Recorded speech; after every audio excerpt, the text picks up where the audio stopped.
ربنا تقبل منا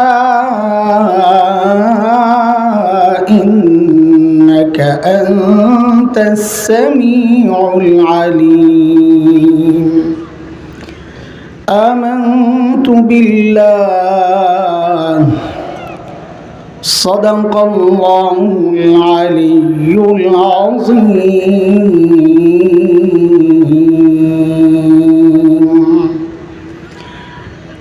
জামিয়া আবু বকর রাদিয়াল্লাহু আনহু আল ইসলামিয়া মাদ্রাসার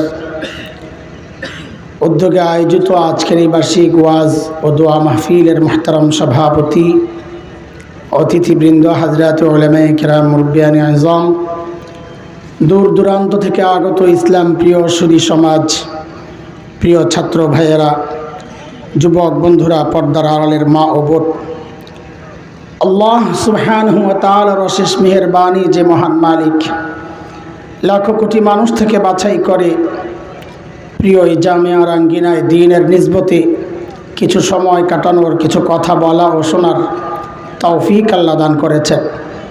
সেজন্যে মহান রবের শুকরিয়া আদায় করি, জবান খুলে প্রাণ খুলে কালিমাতুশ শুকর উচ্চারণ করি আলহামদুলিল্লাহ।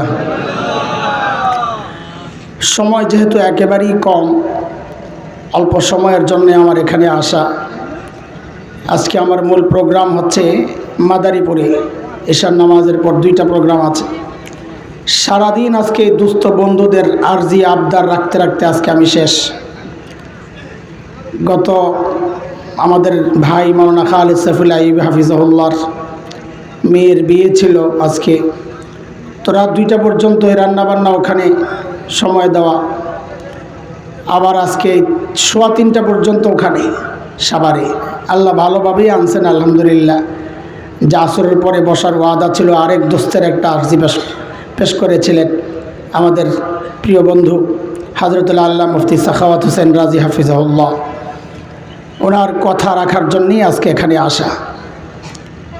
অল্প সময় 2টা কথা বলবো, একেবারেই কম সময়, কম কথা, কম বিষয় লম্বা। বুঝে আসছে কথা? সময় কম, কথাও কিন্তু বিষয় লম্বা। সারা জিন্দগির জন্যে একটা জরুরি বিষয় বলবো, এই জন্য বললাম বিষয় লম্বা। আমাদের যত কাজ আছে, দিনই যত কাজ করতেছি, আমাদের সকলের কাজ একসাথে করলে শয়তানের কাজের সমান হবে, ইবাদতের সমান হবে।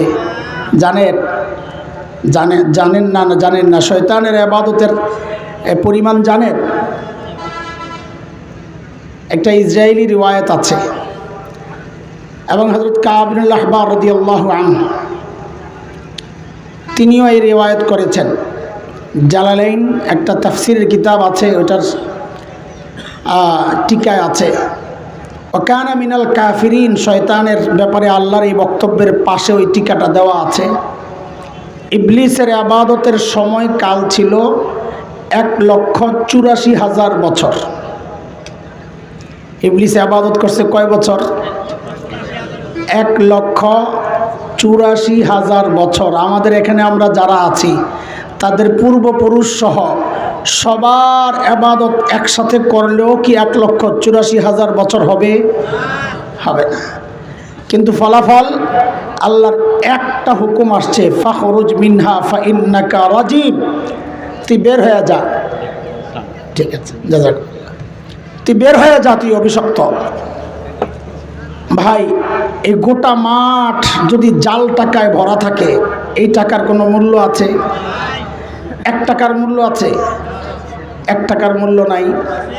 বড়লোক হয়ে গেছেন বেশি না? 1 টাকার মূল্য নাই? আছে। কখন আছে? যদি টাকাটা সলিড টাকা হয়, জাল টাকা না হয়। কিন্তু 1000 কোটি টাকার কোনো মূল্য আছে যদি জাল টাকা হয়? আছে।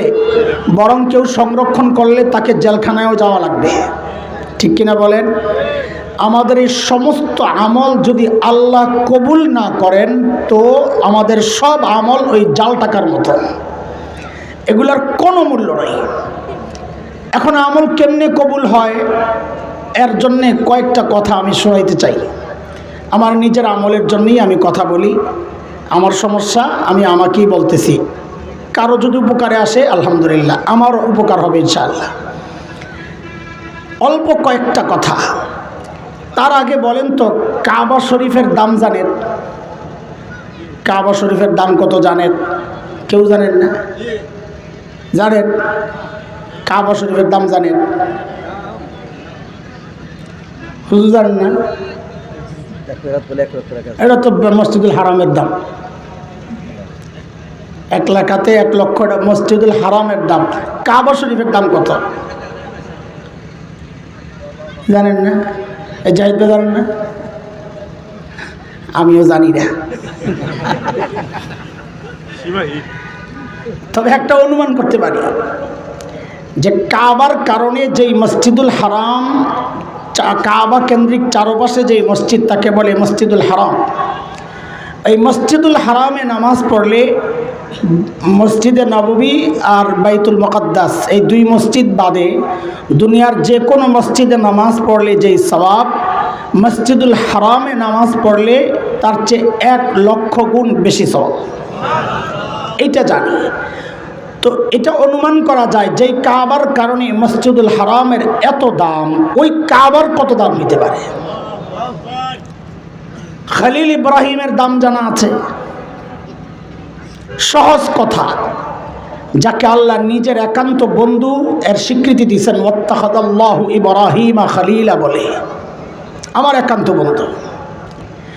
দেখেন, কখনো কখনো প্রতিষ্ঠানের দাম হয় প্রতিষ্ঠাতা ব্যক্তির কারণে, কখনো ব্যক্তির কারণে প্রতিষ্ঠানের দাম হয়, কখনো ব্যক্তির দাম হয় প্রতিষ্ঠানের কারণে। আমি 2টা ছোট্ট উদাহরণ দিই। দারুল দেওবন্দের লম্বা সময়ের, সবচেয়ে লম্বা সময়ের প্রিন্সিপাল মুহতামিম ছিলেন হাকিমুল ইসলাম কারি তৈয়ব রহমতুল্লাহ আলাইহি, প্রায় 52 বছর। এখানে এমন অনেক আছেন যারা হাকিমুল ইসলাম কারি তৈয়ব রহমতুল্লাহ আলাইহিকে চেনেন না, কিন্তু দেওবন্দ মাদ্রাসা চেনেন। আছেন এমন? তাহলে হাকিমুল ইসলামের এত দাম কেন হলো? যে তিনি দেওবন্দ মাদ্রাসার মুহতামিম ছিলেন, সেই জন্যে। ব্যক্তি হাকিমুল ইসলামও বড় মানুষ, কিন্তু যেই লেভেলে ওনার দাম, ওই দামটা হয়েছে দেওবন্দের কারণে। আবার অনেক সময় প্রতিষ্ঠানের কারণে ব্যক্তির যেমন দাম বাড়ে, কখনো কখনো ব্যক্তির কারণেও প্রতিষ্ঠানের দাম বাড়ে। যেমন হাটহাজারী মাদ্রাসার পাশে একটা মাদ্রাসা আছে, মেখল মাদ্রাসা। ওলামারা ছাড়া অন্য কারো জানার কথা না, কিন্তু আমরা এটা জানি, বাংলাদেশের শীর্ষ কয়েকটা মাদ্রাসার মধ্যে এটা একটা। এখন তো অনেক বড় বড় মাদ্রাসা হয়েছে। 1993 সনে আমি গেছিলাম মেখল মাদ্রাসা দেখার জন্যে, বন্ধুরা সহ। চল হাটহাজারী যাব, বড় বড় মাদ্রাসা দেখতে যাব, মেখল মাদ্রাসাও দেখতে যাব। মেখল মাদ্রাসা দেখতে গিয়ে একদম মনটাই খারাপ হয়ে গেছে। এই ভাঙ্গাচোরা মাদ্রাসার এত দাম, এত নাম। তখন বুঝছি যে আসলে এটা মেখল মাদ্রাসার কারণে না, এটা মাদ্রাসা যিনি বানাইছেন তিনি ছিলেন খুবই দামি মানুষ। সারা বাংলাদেশের ইতিহাসের, পুরা বাংলাদেশের ইতিহাসের শ্রেষ্ঠ যেই কয়জন হাতে আঙ্গুলে গণা বুজুর্গ, করায় না, আঙ্গুলে যদি গণতে হয় এর মধ্যে একজনের নাম আসবে, তিনি হচ্ছেন মুফতি ফয়জুল্লাহ রহমতুল্লাহ আলাইহি। ব্যক্তির কারণে প্রতিষ্ঠানের দাম বেড়ে গেছে। বুঝে আসছেনি কথা? কাবা বানাইছেন খলিল ইব্রাহিম, পুনর্নির্মাণ। কাবাও দামি, যিনি বানাইছেন তিনি ব্যক্তিও দামি, 2 পাশ থেকেই এখানে দাম। তাইলে কাজটার মর্যাদা আর মূল্য কত বড় হওয়ার আন্দাজ করা যায়। কাবা নির্মাণের কাজটা কত বড় কাজ, যে কাজটা হয়েছে কাজটাও দামি, যিনি করেছেন ব্যক্তিও দামি। এরপরেও খলিল আমাদের জন্য একটা সুন্নাহ রেখে গেছেন। তুমি মানুষ যত বড় হও না কেন, তোমার কাজ যত বড় হোক না কেন, আল্লাহ যদি কবুল না করেন তোমার এই কাজের ঘোড়ার ডিমের কোনো দাম নাই। সেই জন্য খলিল কাবা বানায়া কি করছেন আল্লাহ নিজেই বলতেছেন, وَإِذْ يَرْفَعُ إِبْرَاهِيمُ الْقَوَاعِدَ مِنَ الْبَيْتِ وَإِسْمَاعِيلُ ربنا تقبل منا إنك أنت السميع العليم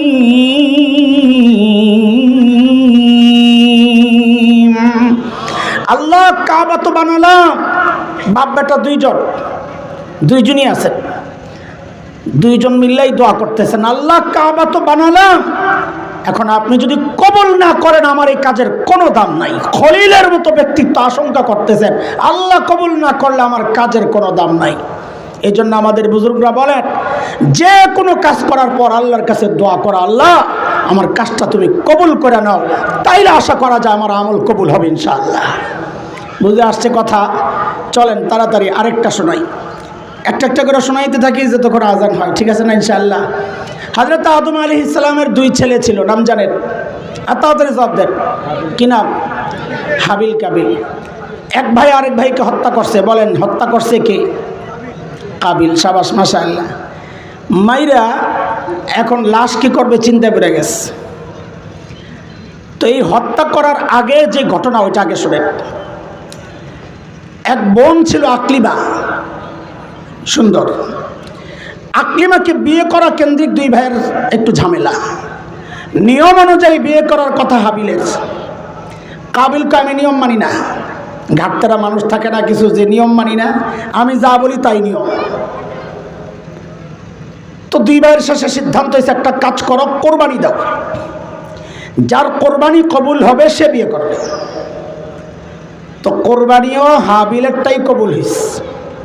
তো এখনো বিয়ে করার কথা কার? কাবিল কয় মানি না। দুনিয়ার যত জালিম আছে সব জালিম একটা জায়গায় এক, নিয়ম মতো আগাইতে না পারলে, জিততে না পারলে তখন পেশি শক্তি দেখায় আর ভোট করে আউয়াল ওয়াক্তে। আউয়াল ওয়াক্তে বুঝে? মুসলমানের দিন শুরু হয় আগে না রাত শুরু হয় আগে? রাত। কাজে যারা রাতে ভোট করে এরা কি আখের ওয়াক্তে করে না আউয়াল ওয়াক্তে করে? এই জন্য রাতের ভোট কই না, আমি আউয়াল ওয়াক্তের ভোট কই। এই পেশি শক্তিও দেখায়, ভোটও করে আউয়াল ওয়াক্তে, যদি নিয়ম মতো সিস্টেম মতো জিততে না পারে। কাবিলও ঠিক এই কাজটাই করছে। যেই দেখছে সিস্টেম মতো আগাইতে পারতেছে না, এখন কাবিল কি বলে, তোরে আমি মেরালাম। সূরা মায়দার মধ্যে আল্লাহ এই প্রসঙ্গটা এইভাবে আনতেছেন। আল্লাহ বলেন, ওয়াতলু আলাইহিম নাবা আবনাই আদম বিল হক إذ قربا قربانا فتقبل من أحدهما ولم يتقبل من الآخر قال لأقتلنك قال إنما يتقبل الله من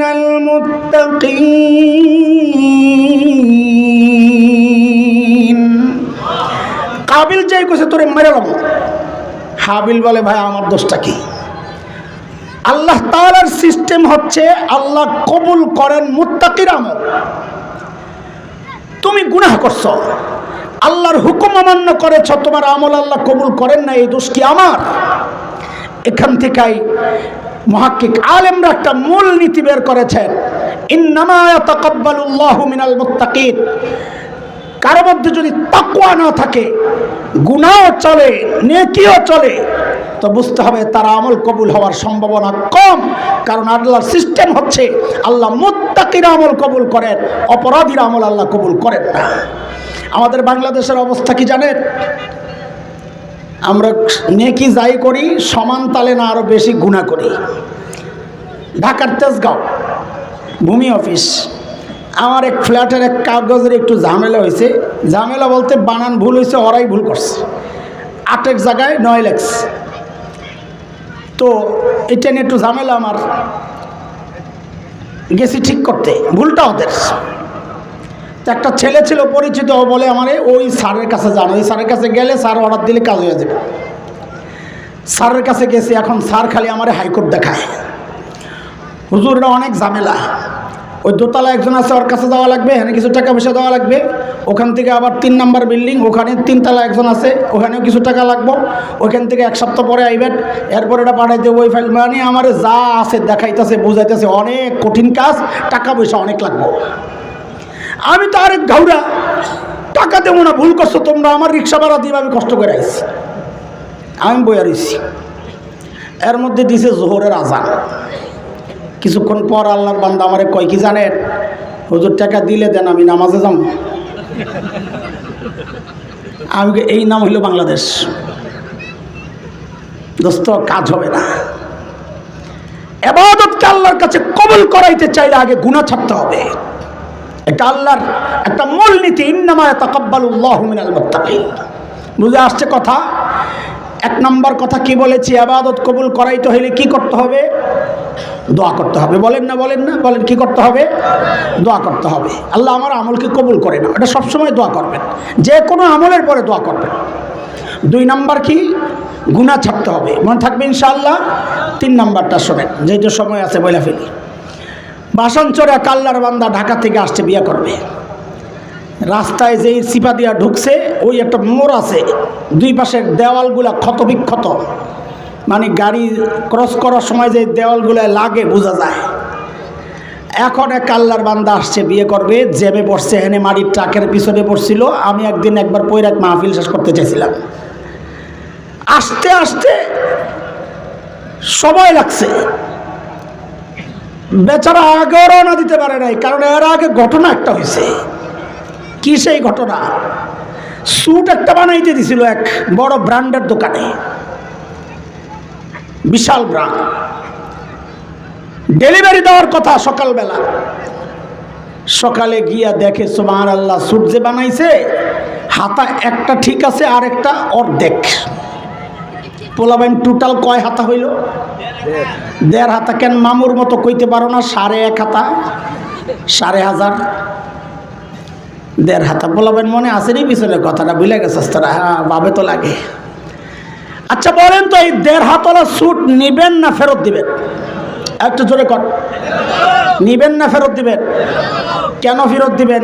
খালি এতটুকু শব্দটা বলেন, বলেন মাপ ঠিক নাই। পরবর্তীতে যতবার জিজ্ঞেস করব খালি বলবেন মাপ ঠিক নাই, মনে থাকবে ইনশাআল্লাহ। বলেন এই স্যুট আমি নেব না, অর্ডার ক্যান্সেল। কেন? আরো জোরে বলেন। 2 হাত তো ঠিক আছে, কিন্তু হাত ঢুকাইছি যে এখন হাত ঢুকে না, মুখ টাইট হয়ে গেছে। নিবেন? কেন নিবেন? জোরে কন। হাতাও ঠিক আছে, বসছে, বুতাম বকেট দিয়ে লাগাইয়া দেখে পেটের ডাল লাগান যায় না, আসে না, পেটটা বাইরে রয়েছে পুট্টুর করে। কিরে ভাই, এটা কি করলেন? এটা নতুন স্টাইল। নিবেন? কেন নিবেন? জোরে কন।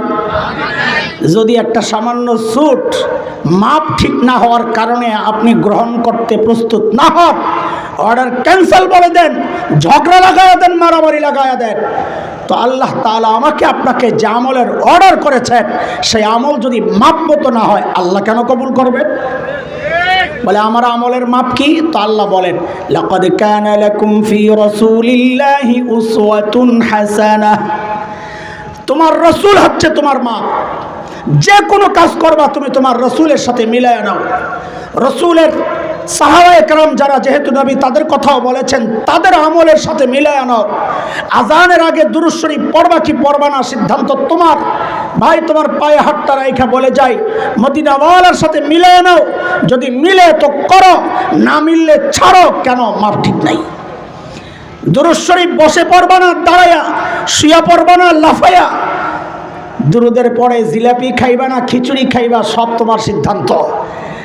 কিন্তু আমার একটা অনুরোধ আমি রাখতে চাই, সেটা হচ্ছে এই কাজগুলো করার সময় তুমি মদিনাওয়ালার সাথে মিলাইয়া লইও। যদি মিলে করো, না মিললে ছাড়ো। কথা ঠিক আছে?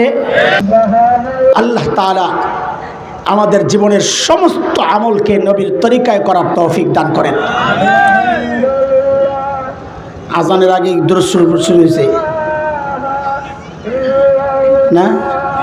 আল্লাহর হেদায়েত দেখে আমাদেরকে আল্লাহ সহি বুঝ দান করেন। ঠিক আছে, এখানেও আজান হোক ইনশাআল্লাহ। ভাই, কষ্ট নিয়ে না, মাফ করে দিন। অল্প সময় 2টা কথা বললাম, আমল কষ্ট করে করলাম, কিন্তু যদি জাল টাকা দিয়ে দেয় কামাই, তো আপনি তো নেবেন না।